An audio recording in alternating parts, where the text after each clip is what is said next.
ఏ టైంకి వచ్చినారు, ఎట్లా మీ పరిస్థితి ఎట్లా ఇప్పుడు ఇవన్నీ తీసి ఏదో రోడ్ మీద పడేసిన పరిస్థితి అయింది? మొత్తం అంతా రోడ్ మీదనే అయిపోయిందండి. మొత్తం పొద్దున్న లేవగానే మేము రోడ్ మీద పడ్డాము.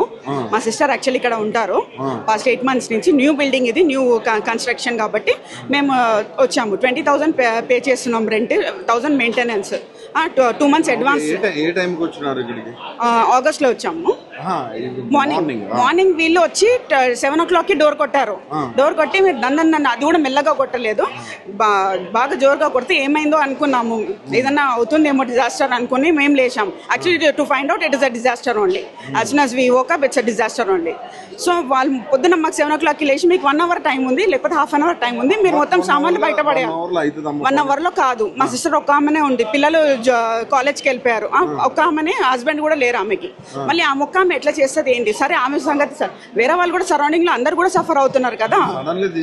పిల్లల చదువు అదే కదా, అన్ని చూసుకొని ఉంటారు కదా. ఇప్పుడు మేము షిఫ్ట్ అవ్వాలంటే మాకు ఇల్లు ఎక్కడ దొరుకుతుంది? సడన్ గా ఎవరు ఇల్లు ఇస్తారు? అద్దెకి ఎవరు ఇస్తారు చెప్పండి? రెంట్కి ఎవరు ఇవ్వరు కదా. ఇప్పుడు సడన్ కావాలి అని అంటే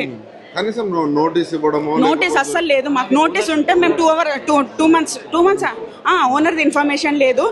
ఇక్కడ ఎవరైతే మేనేజ్ చేస్తారో అతను కూడా ఏమి ఇన్ఫర్మేషన్ ఇవ్వలేదు. టైం టు టైం అయితే రెంట్ తీసుకున్నారు, అన్ని తీసుకున్నారు, కానీ మాకు ఇన్ఫర్మేషన్ అయితే ఇవ్వలేదు.